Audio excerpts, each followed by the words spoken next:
Dear 2020 grads, my name's Phil Ellsworth, and I must be one of your most ancient schoolmates. I'm thinking of you during this graduation time, for like you, I had my graduation interrupted by events. I was a junior at John Adams when the Japanese bombed Pearl Harbor and Germany declared war on us. Our lives changed quickly.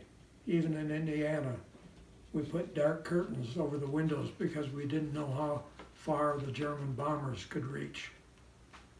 Our older brothers and cousins were subject to immediate call-up, and we knew we would go into the service on graduation.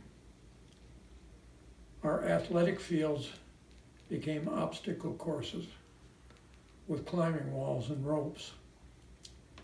We soon got word of casualties among those who had already graduated and entered the service. The first was Paul Bailey, a star football player who was reported missing over the Pacific and never found. I graduated with a class of 1943, but I must have already headed off to war when the actual graduation was held, for I wasn't there. Some of us enlisted in Army or Navy programs which sent you to a college to become an officer. I went to the University of Kentucky to become an engineer officer. This lasted 2 quarters, at which time the Army needed infantrymen more than engineer officers. After 9 months or so of training, I went with my division, the 100th, to France. We had our first fatality on my 19th birthday, November 9th, 1944. That was over 76 years ago, and I'm now 94 years old. I'll be thinking of you during this graduation time, and of my class too. I'm going to play Over the Rainbow for you, for I do believe that somewhere over the rainbow, skies are blue, and the dreams that you dare to dream really do come true.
I'm going to tell you about one of your schoolmates because I want you to know about him and remember him.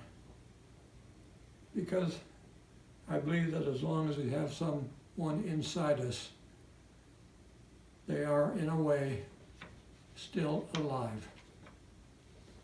I want you to remember Robert McIntyre, of the class of 1944, who died on Christmas Eve 1944, along with 782 other soldiers when their transport ship was torpedoed in the English Channel. Here's a picture of him.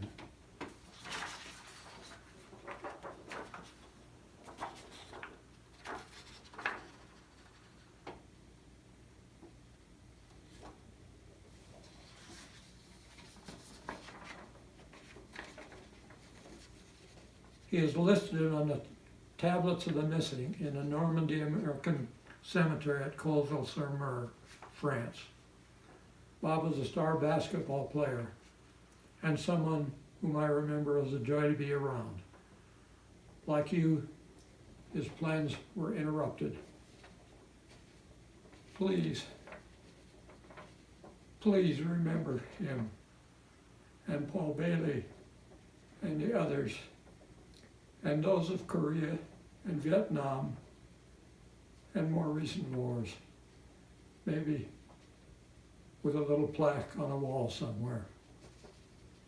Here's a poem. It's about a different Robert who lies in a different cemetery in France, but it could be about Robert McIntyre. It's called Epinal. It seems unfair considering all that I'm here in this place now with 80 summers on my brow, and you are there in Epinal among our comrades sleeping there, that I can hear the robins sing and see the almond tree in spring, and you are there. It isn't fair. Flowers, if you grow in Epinal, grow near where Robert lies. I will dream into his eyes and see some fairness after all. Last week, on our local public radio station, I recalled memories of growing up in South Bend and among the lakes of southwestern Michigan. It was another hard time, for it was during a depression. In many ways, it was the worst of times, but I was small and remembered as the best of times. I hope your memories of these hard times will contain some memories like that. Hold fast to your dreams. Goodbye.